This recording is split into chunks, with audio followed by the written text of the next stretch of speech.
জীয়াই থকাটো ডাঙৰ কথা নহয়। ডাঙৰ কথাটো হ'ল তুমি আঁতৰি যোৱাৰ পিছতো মানুহৰ তোমাৰ মনত কৰ্মৰাজি আদৰ্শ জীপাল হৈ থকাটোহে। কাল বলুকাত খোজ ৰাখি থৈ যোৱা সম্ভৱ মাথো কৰ্মৰাজিৰ ধাৰাহে। জীৱনত আগুৱাই যাব বিচাৰিছা যদি বাস্তৱৰ সন্মুখীন হ'বলৈ শিকা।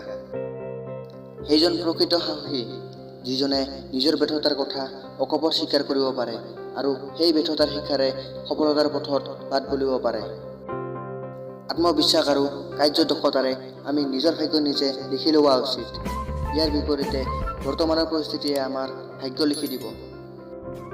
জন্মৰ নিমিত্তে সৰু হৈ আছিলোঁ আৰু এতিয়া মৃত্যুৰ নিমিত্তে ক্ৰমে ডাঙৰ হৈ গৈ আছোঁ।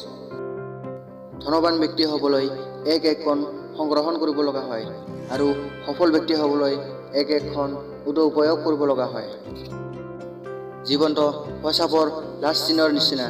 সকলোৱে নিজৰটো লুকাব খোজে আৰু আনৰটো চাব খোজে।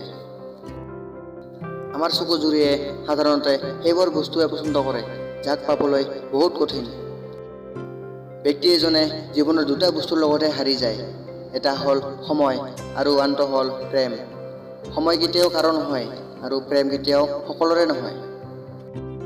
সেই ল'ৰাক জীৱনসংগী বনোৱা যাৰ ভৱিষ্যত ভাল আৰু সেই ছোৱালীক জীৱনসংগী বনোৱা যাৰ অতীত ভাল।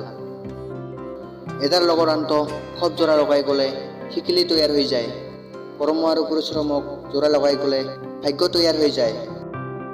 জীৱনত আটাইতকৈ কঠিন কাম হৈছে নিজক সংশোধন কৰা আৰু আটাইতকৈ সহজ কাম হৈছে আনক সমালোচনা কৰা। থমকি নৰবা। তুমি যিমান ভাবা জীৱনটো তাতকৈ বহুত বেছি গতিৰে আগুৱাই গৈ আছে। যেতিয়ালৈকে আমি অলপ অলপ বুজিব ধৰোঁ যে জীৱনটো কি, তেতিয়ালৈকে আমাৰ জীৱনটো আধা পাৰ হৈ যায়।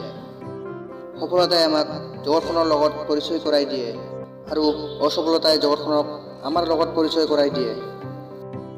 গোলাপ যেনেকৈ এক প্ৰকাৰৰ বিশেষ ফুল, ঠিক তেনেকৈ বন্ধু হ'ল এক প্ৰকাৰৰ বিশেষ মানুহ।